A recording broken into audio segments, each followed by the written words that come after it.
Hello student, today we will do corporate tax planning in form of business organization.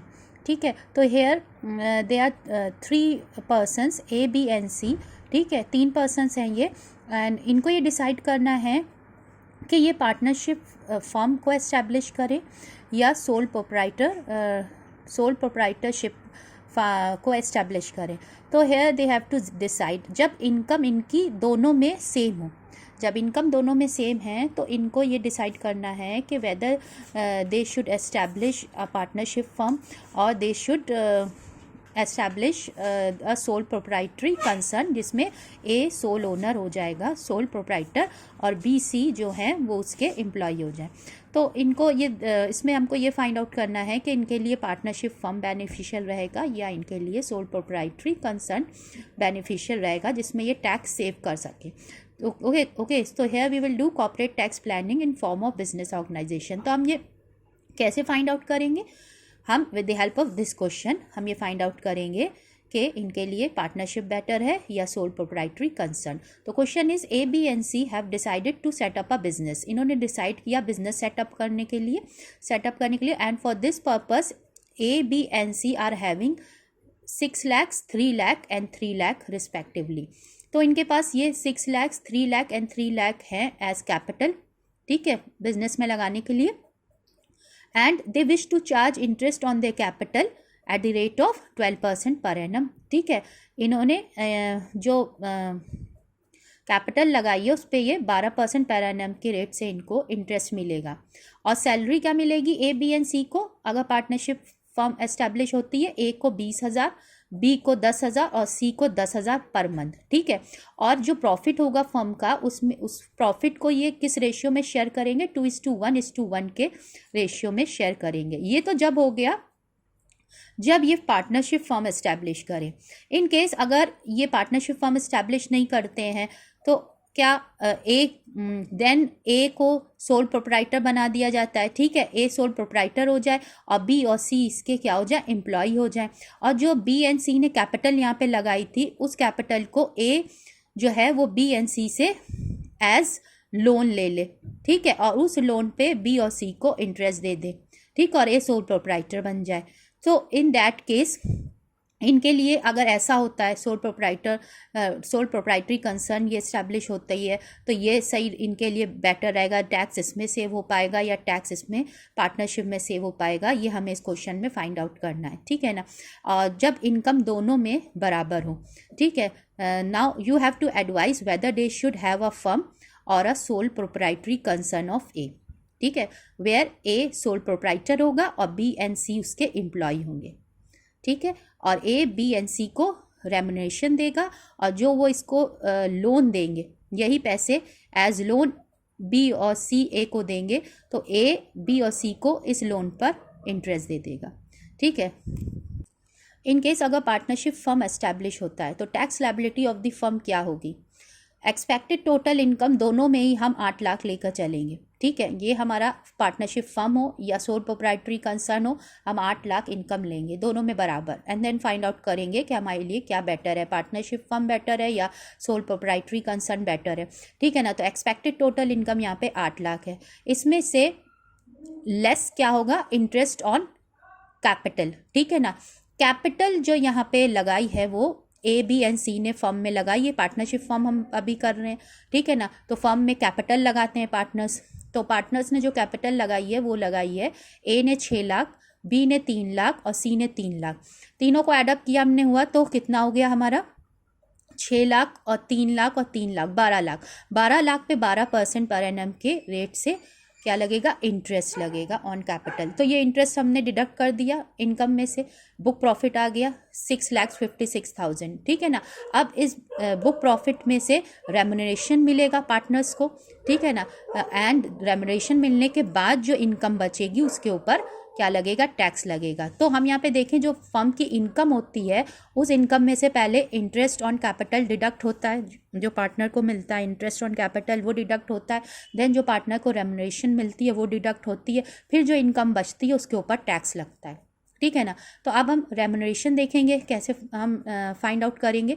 जो remuneration है वो find out होगी on the basis of book profit. ठीक है ना, book profit के first 3 lakh पे 90% रेट से हम फाइंड आउट करेंगे, ठीक है, एज डिडक्शन। तो फर्स्ट 3 इसका 6,56,000 का फर्स्ट 3 लाख हमने ले लिया। फर्स्ट 3 लाख पे 90% आया 2,70,000। तो 2,70,000 या 1,50,000 दोनों में जो ज़्यादा होता है वो हम लेते हैं as deduction from profit and gains from business and profession. तो हमने क्या ले लिया, 2,70,000 ले लिया, ठीक है ना। अब 6,56,000 में से फर्स्ट 3 लाख जो हैं वो माइनस हो गए, और जो रिमेनिंग अमाउंट होगा, रिमेनिंग कितना बचा, जब हम 6,56,000 में से 3 लाख माइनस कर देंगे तो हमारा बच रहा है 3,56,000, और रिमेनिंग का कितना, 60% से, ठीक है। तो 60% रिमेनिंग का आया 2,13,600, ठीक है ना। अब इन दोनों को हमने ऐड कर दिया तो अमाउंट आ गया 4,83,600, ठीक है। ये या वो अमाउंट जो पार्टनरशिप डीड में मेंशन है। तो हमने क्वेश्चन में देखा कि सैलरी कितनी देने का है ए, बी एंड सी को। ए को सैलरी 20,000 पर मंथ, बी को 10,000 पर मंथ एंड सी को 10,000 पर मंथ। ए को 20,000 पर मंथ है, बी को 10,000 पर मंथ और सी को 10,000 पर मंथ है एज सैलरी, ठीक है। तो हमने इनकी साल भर की सैलरी जब एडअप की तो 4,80,000 हुआ। तो ये हमारी पार्टनरशिप डीड में ये मेंशन है सैलरी।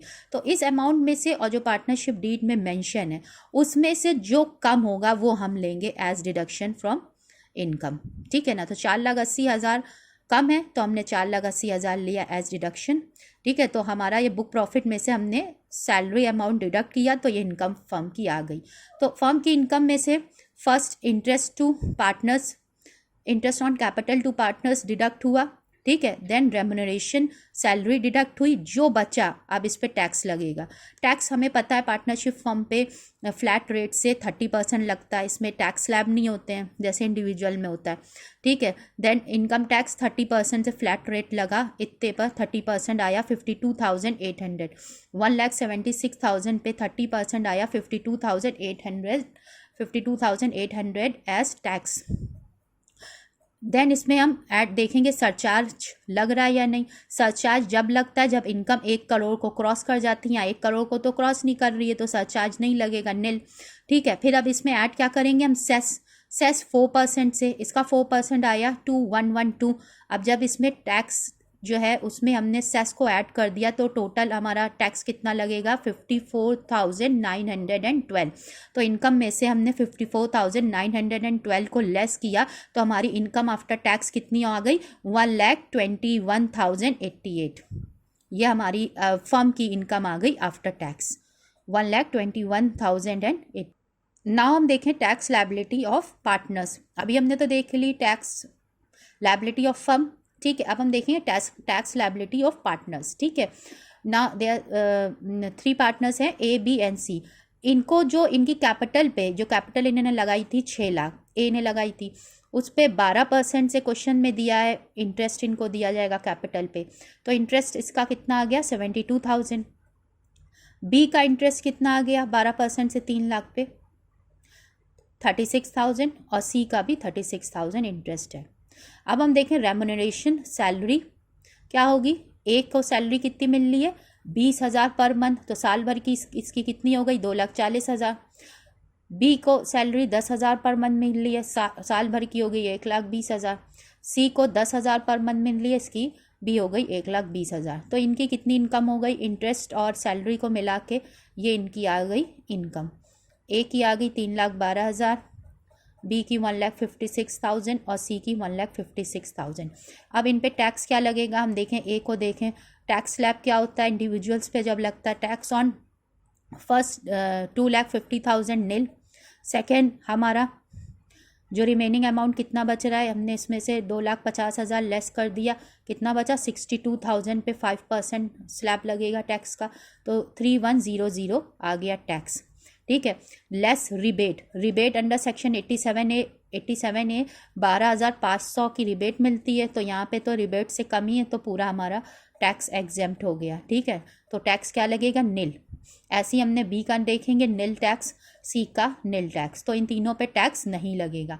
अब जो ये इनकम हुई थी फर्म की, जो हमने फर्म की इनकम निकाली थी, जो इनकम फर्म की आई थी आफ्टर टैक्स 1,21,080, ये फर्म की इनकम इन तीनों पार्टनर्स में 2:1:1 के रेशियो से डिस्ट्रीब्यूट हो जाएगी, क्योंकि इस इनकम पे पहले ही टैक्स लग चुका है, तो अब यहाँ पे टैक्स नहीं लगेगा, ये एग्जेम्प्टेड होगी in the hands of partners. ठीक है, under section 10 2A।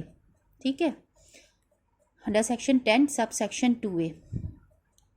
So income कितनी हो गई पार्टनर्स की, data this income at this, जो फर्म की इनकम इन तीनों में डिस्ट्रीब्यूट हुई है 2:1:1 के रेशियो से, जब इसको इसमें ऐड कर दिया तो ये इनकी नेट इनकम हो गई पार्टनर्स की। दिस इसको इसमें ऐड किया, ये आ गया अमाउंट 1,86,272 एंड देन इसका 1,56,000 में हमने ये income of the firm add कर दी, तो ये इसकी भी आ गई 1,86,272।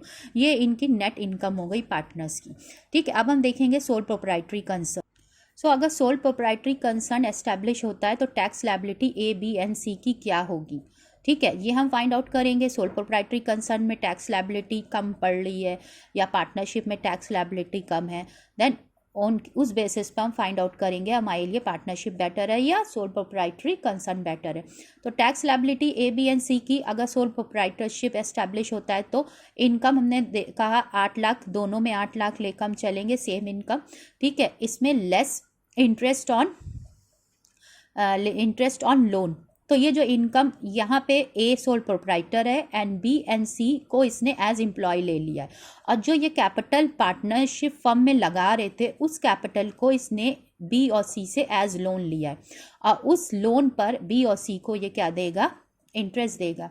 ठीक है ना, तो जो B एंड C की जो कैपिटल थी, B की थी 3 लाख और C की भी थी 3 लाख। ठीक है, तो 3 लाख कैपिटल पे 12% से इंटरेस्ट इसने दिया, 3 लाख कैपिटल नहीं सॉरी, B और C ने जो क्वेश्चन में दिया है पार्टनरशिप फर्म में जो कैपिटल लगाई थी, B ने लगाई थी 3 लाख और C ने लगाई थी 3 लाख। इस कैपिटल को जब सोल प्रोप्राइटरी कंसर्न एस्टैब्लिश होगा तो A ने B एंड C से उसको एज लोन लिया है। ठीक है, तो B से कितना लोन हो गया 3 लाख और C से भी कितना लोन हो गया 3 लाख। तो उस लोन पर कितना क्वेश्चन में दिया है, इंटरेस्ट दिया जाएगा 12% पे। ठीक है ना, तो इस पे 12% कितना हो गया, 3 लाख पे 12% हो गया 36,000 इंटरेस्ट। ठीक है, 3 लाख लोन जो लिया है A ने B से, उस पर 12% से इंटरेस्ट देगा लोन पर, तो 36,000 इंटरेस्ट हो गया ऑन लोन, और C का भी 36,000 इंटरेस्ट हो गया ऑन लोन। सैलरी क्या होगी B एंड C की ना, ये हम कैसे फाइंड आउट करेंगे salary. Now salary to B and C, salary कैसे निकालेंगे B एंड C की। क्वेश्चन में दिया है कि हाफ ऑफ द इनकम जो है वो B एंड C में डिस्ट्रीब्यूट हो जाएगी एज सैलरी। ठीक है, अगर सोल प्रोप्राइटरशिप एस्टैब्लिश होता है तो। ठीक है ना, तो 8 लाख में से पहले हम इंटरेस्ट डिडक्ट करेंगे 36,000 B का और 36,000 C का और 72,000 A का भी। इंटरेस्ट जब डिडक्ट हो जाएगा तब जो अमाउंट आएगा वो अमाउंट आएगा, ये तीनों इंटरेस्ट डिडक्ट हो जाएंगे 36,000 एंड देन 72,000 A का भी। इन तीनों को जब हम ऐड करेंगे तो आएगा 1,44,000, वो 8 लाख में से डिडक्ट होगा तब आएगा 3,28,000। तो 3,28,000 का हाफ जो है वो इन दोनों में क्या होगा, डिस्ट्रीब्यूट हो जाएगा। सो 3,28,000 का जो है 3,28,000 जो बचेंगे वो इन दोनों में एज सैलरी हाफ डिस्ट्रीब्यूट हो जाएगी। ठीक है ना, सो ये जो आ गया, ये आ गया फिर 4 लाख, ये इनको सैलरी मिल गई, ये पूरा सब टोटल करके 4 लाख आया। अब 8 लाख में से 4 लाख जब माइनस हो गया तो 4 लाख बचा। अब जो 4 लाख बचा वो किसका है, क्योंकि ये सोल प्रोप्राइटर है तो वो इनकम ऑफ A है। ठीक है, अब इस पर टैक्स क्या लगेगा on A's incomes, that is nil tax. कैसे हम देखें टैक्स नील कैसे हो गया। ठीक है, तो टैक्स ऑन A's इनकम नील होगा कैसे, 4 लाख है तो फर्स्ट 2.5 लाख पे नील, सेकेंड हमारा जो आ रहा है 1.5 लाख उस पर 5% आएगा 7,500, तो रिबेट जो है जब हम लगाएंगे रिबेट तो वो हमारा पूरा नील हो जाएगा। ठीक है, तो income tax on A's income क्या हो जाएगा, नील। सो इनकम आफ्टर टैक्स जो हो गई A की वो हो गई 4 लाख। ठीक है ना। अब इनकम ऑफ बी एंड सी निकालेंगे, ठीक है। बी एंड सी का दोनों का इक्वली है सब, ठीक है। तो जो इसका होगा बी का वही सी का होगा। सैलरी बी की कितनी है 1,64,000, वही सी की भी है, ठीक है। इसमें से सैलरी में से हमने स्टैंडर्ड डिडक्शन लेस करते हैं 50,000 का अमाउंट, तो कितना आ गया हमारा 1,14,000 आ गई हमारी सैलरी आफ्टर स्टैंडर्ड डिडक्शन, ठीक है। अब उसमें हम ऐड कर देंगे इंटरेस्ट ऑन लोन। यही दो इनकम तो है इनकी बी और सी की, एक इनको इंटरेस्ट मिला लोन पर, सेकेंड इनको सैलरी मिली। तो इंटरेस्ट कितना है, इंटरेस्ट है 36,000। इन दोनों को जब ऐड किया तो टोटल इनकम आ गई बी की, या हम कहें सी की, क्योंकि दोनों की interest on loan and salary दोनों की बराबर है। जो बी का होगा वही सी का होगा। तो टोटल इनकम कितनी हो गई 1.5 नाउ अब 1.5 लाख पर टैक्स स्लैब लगाएंगे, ठीक है। तो टैक्स ऑन 1.5 लाख फर्स्ट नील होता है, तो 1.5 लाख पे कोई भी टैक्स नहीं लगा, ठीक है ना। अब इनकम हम देखें आफ्टर टैक्स क्या हुई। जो हमने 50,000 डिडक्ट किया था स्टैंडर्ड डिडक्शन, वो हमने ऐड कर दिया। तो इनकम जो हो गई आफ्टर टैक्स ऑफ बी हो गई 2 लाख, ठीक है ना। ये 1.5 लाख जो है इसमें जो हमने स्टैंडर्ड डिडक्शन डिडक्ट किया था टैक्स स्लैब लगाने के लिए वो किया था ना। अब टैक्स तो लगेगा नहीं, तो हमने क्या किया, हमें नेट इनकम इनकी निकालनी है, कितनी इनको पूरी इनकम हुई बी और सी को सोल प्रोप्राइटरी कंसर्न से। तो 1,50,000 में हमने 50,000 ऐड कर दिया, तो 2 लाख आ गया income after tax of B. जो बी की है C's incomes and tax would be the same as that of B, ठीक है। अब हम कंपैरिजन करेंगे कि हमारे लिए क्या चीज़ बेटर है। पार्टनरशिप बेटर रहेगी ए बी एंड सी के लिए, या सोल प्रोप्राइटरी कंसर्न बेटर रहेगा, ठीक है ना। Now C net income as employ and proprietor, ठीक है। अगर ए प्रोप्राइटर रहेगा और बी एंड सी उसके एम्प्लॉय रहेंगे, मतलब अगर प्रोप्राइटरी कंसर्न एस्टैब्लिश होता है तब इनकी जो नेट इनकम होगी ए की वो होगी 4 लाख, बी की होगी 2 लाख और सी की होगी 2 लाख, जब प्रोप्राइटरीशिप एस्टैब्लिश होता है, ठीक है ना। प्रोप्राइटरी कंसर्न अगर एस्टैब्लिश होता है तो ये इनकम रही ए बी एंड सी की। और अगर पार्टनरशिप फर्म एस्टैब्लिश होता है तो ये रही इनकम 3,72,544। प्रोप्राइटरी कंसर्न में ए की इनकम ज़्यादा रही, नेट इनकम ज़्यादा रही, और पार्टनरशिप फर्म में कम रही। ऐसे ही बी का भी हुआ, सोल प्रोप्राइटरी कंसर्न में इसकी इनकम ज़्यादा रही और पार्टनरशिप में कम रही। ऐसे सी में हुआ, सोल प्रोप्राइटरी कंसर्न में इसकी इनकम ज़्यादा रही और पार्टनरशिप में कम रही, ठीक है। तो टैक्स सेव हमारा इतना हुआ, ए का हुआ 2,07,456 टैक्स सेव हुआ ए का, अगर सोल प्रोप्राइटरी कंसर्न एस्टैब्लिश होता है तो। अभी का टैक्स कितना सेव हुआ, डेट इज़ 1,03,728, ठीक है। ये हो गया बी का टैक्स सेव। और सी का टैक्स कितना सेव हुआ 13,728, ठीक है ना। तो यहाँ पे दोनों का टैक्स सेव बी और सी का बराबर है, डेट इज़ 13,728, और ए का कितना टैक्स सेव हुआ है, डेट इज़ 2,07,456। ए का टैक्स सेव हुआ है 2,07,456। तो यहाँ पे हम देखें कि सोल प्रोप्राइटरी कंसर्न बेटर है as compare to partnership firm. तो ए बी एंड सी को सोल प्रोप्राइटरीशिप एस्टैब्लिश करना चाहिए, सोल प्रोप्राइटरशिप, और ए को उसमें सोल ओनर होना चाहिए, ए उसमें सोल ओनर रहे और बी और सी उसके एम्प्लॉय रहे, ठीक है। और बी और सी से वो एज लोन मनी ले ले और उस पर उनको इंटरेस्ट दे, और जो इनकम होगी सोल प्रोप्राइटरी कंसर्न की उसको B and C as half salary ले लेंगे, ठीक है, हाफ इनकम को, ठीक है, like that. So here we come to the conclusion that sole proprietary concern is better as compared to partnership firm. Thank you.